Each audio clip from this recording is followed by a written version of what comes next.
gumagawa, kumikilo sa loob ng buhay ng tao upang siya ay magkaroon ng buhay na walang hanggan. Ano po ba ang kalagayan ng tao na patay ang espiritu? Yan po yung mga tao na bihasa sa pagsisinungaling. Talagang okay lang sa kanya lang magsinungaling kasi nga patay ang espiritu. Sila yung mga tao na masasabi natin mapanira, mapagawa ng usap, mga suwail sa magulang, mga makasarili, maramot, mareklamo. Yan po ang kalagayan ng mga taong patay ng espiritu. Nagbibisyo.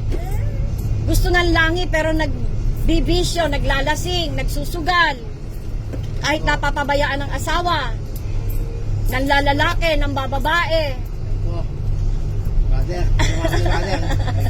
Hindi po, pinapaliwanag ko lang yung sinasabi ng salita ng Diyos na patay ang espiritu ng tao pag ganyan ang kanyang ginagawa. Kasi nga, walang kaugnayan sa Diyos. Kaya po, napakahalaga na saliksikin niyo po ang kasalutan kasi nandyan niyo po matatagpuan ng buhay. Huwag po lang talaga namatay kasi sabi ng Panginoong Jesus, ang impyerno daw po, mayroong pintuang papasok pero wala na siyang pintuan para makalabas pa ang tao doon. Eh meron po tayong espiritu. Yung espiritu natin, hindi yan mamamatay, walang hanggan yan. Yan po yung hahatulan. Lalabas yan sa katawang yan. Pag namatay yan, sabi, nakatakda sa tao, mamatay minsan, tapos ay paghuhukom. Wala na po yan, sabihin yung pupuntahan pang iba. Pag namatay, i-deliver na yan, parang Shopee kung saan dapat i-deliver. Kung yan ay nakaabot sa tamang sukat ng pananampalataya, papasok yan sa langit, sa buhay na walang hanggan.